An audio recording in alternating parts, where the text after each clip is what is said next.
Cell structure is a fundamental concept in biology, and understanding organelles is key to comprehending how cells function. This video, part of the A2.2 curriculum, focuses on the standard level content of cell structure, specifically the organelles found in eukaryotic cells and how to identify them in micrographs. The nucleus is a prominent organelle, easily identifiable in micrographs as a large, often spherical structure. It's enclosed by a double membrane with specialized openings called nuclear pores, which regulate the passage of molecules in and out. Inside, you will find the cell's entire genetic material, DNA, associated with histone proteins. This is the site of crucial processes like DNA replication and transcription. A distinguishing feature to look for within the nucleus is a denser, darker spot called the nucleolus. This is where ribosomes are synthesized, though you don't need to know the intricate details of its function for identification. The endoplasmic reticulum comes in two main forms, rough and smooth. The rough endoplasmic reticulum is characterized by its flattened sacs, often found near or connected to the nucleus. Its rough appearance is due to the presence of ribosomes attached to its surface, giving a bumpy texture. The rough endoplasmic reticulum is the primary site for the synthesis of proteins destined for the secretion from the cell. These proteins are then packaged into vesicles and transported to Golgi apparatus. When looking at micrographs, watch for these flattened sacs with small dots ribosomes on their surface. The smooth endoplasmic reticulum, unlike its rough counterpart, lacks ribosomes, giving it a smooth appearance. While it can be more challenging to spot in micrographs, look for a network of interconnected tubules and circular structures. The smooth endoplasmic reticulum plays a crucial role in lipid synthesis, detoxification of drugs and poisons, and storage of calcium ions. Think of lipids as smooth and slippery, just like the smooth endoplasmic reticulum. The Golgi apparatus, also known as Golgi complex or Golgi body, is one of the most distinctive organelles. It is composed of flattened curved sacs called cisternae, often resembling a Y symbol or a stack of pancakes. The Golgi's main function is to process, modify, and package proteins and lipids received from the endoplasmic reticulum and other parts of the cell. It then wraps these processed molecules in vesicles for transport to their final destination, either within the cell or for secretion outside.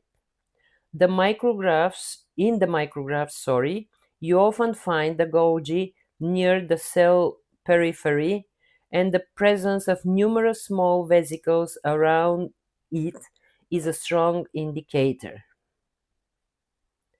Lysosomes are small, spherical sacs primarily found in animal cells. They are essentially enzyme-filled containers used to digest food particles or break down old and worn-out cell parts. In micrographs, lysosomes typically appear as a very darkly stained round sacs with no internal structure. It's important to differentiate them from other spherical structures, as lysosomes' dense enzyme content causes them to absorb stains heavily.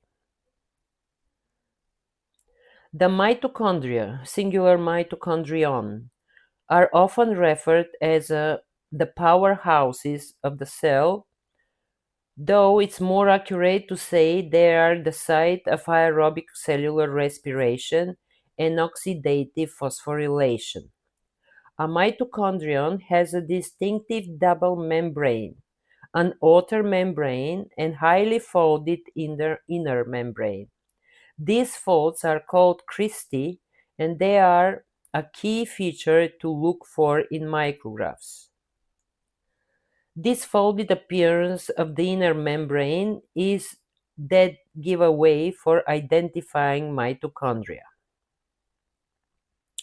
Ribosomes are cellular machinery responsible for protein synthesis.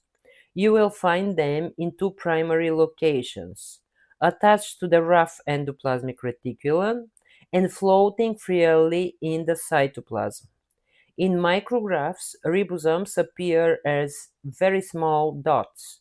It's important to distinguish these tiny dots from larger granules such as glycogen granules. Chloroplasts are unique to plant cells and are the sites of photosynthesis. Like mitochondria, they have a double membrane, but their inner membrane is not folded into cristae. Instead, chloroplasts contain internal stacks of flattened sacs called thylakoid discs, which are often organized into grana. These structures appear more densely or darkly stained in micrographs because they contain chlorophyll, the light-absorbing pigment essential for photosynthesis. Look for these characteristic stacks with a double membrane organelle. Vacuoles and vesicles are both membrane-bound sacs, but they differ in size and functions.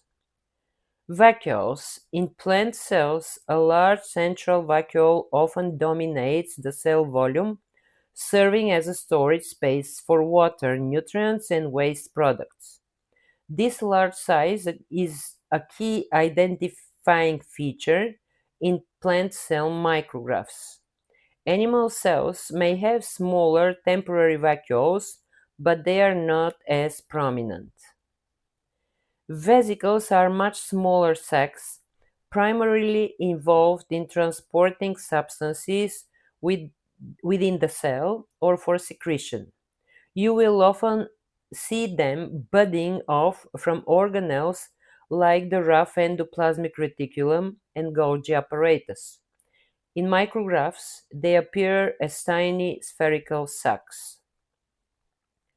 Microtubules. One important component of cytoskeleton is microtubules. These are small, hollow cylinders involved in various cellular processes, including moving chromosomes during cell division. They act like puppet strings, pulling chromosomes apart. Centrioles. In animal cells, centrioles are structures that organize microtubules, particularly during cell division, forming the anchor points for the spindle microtubules. You will only find centrioles in animal cells. The cytoskeleton is a complex network of protein fibers that permeates the cytoplasm. While not always easily visible in standard micrographs, due to its delicate nature, it plays a vital role in maintaining cell shape, providing structural support, and facilitating cell movement and the transport of organelles. Its protein fibers can readily assemble and disassemble as needed. Cilia and flagella are specialized structures made of microtubules designed for cellular movement. Flagella are typically long and whip-like, with cells usually having one or two. Cilia are shorter and more numerous, often working together to create a current or facilitate movement across surface. Being able to draw and annotate cells accurately is a crucial skill. For IB style drawings, remember these key points. Solid, clear labeling lines. Use straight, unbroken lines for your labels. No crossing lines. Ensure your labeling lines do not intersect. No sketch lines. Use clean, solid lines for your drawings, avoiding fuzzy or multiple lines. Proportionality. Draw organelles to scale relative to each other and overall cell size. Drawing a prokaryotic cell. Start with a cell membrane and outer thicker cell wall. Inside, draw a jumbled loop of naked DNA, as prokaryotes lack a nucleus. Include numerous small 70S ribosomes scattered throughout the cytoplasm.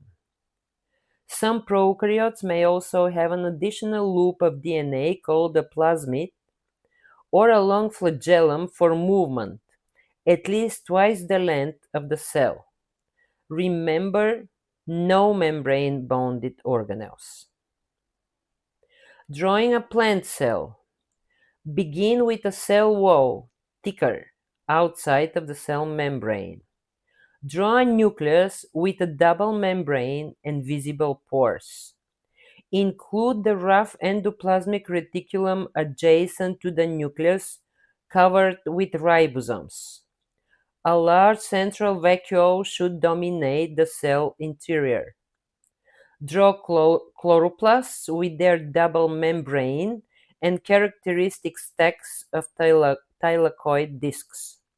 Do not forget mitochondria with their double membrane and folded cristae.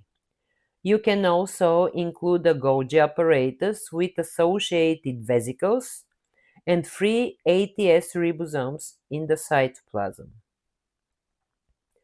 Drawing an animal cell. Start with just a cell membrane, no cell wall.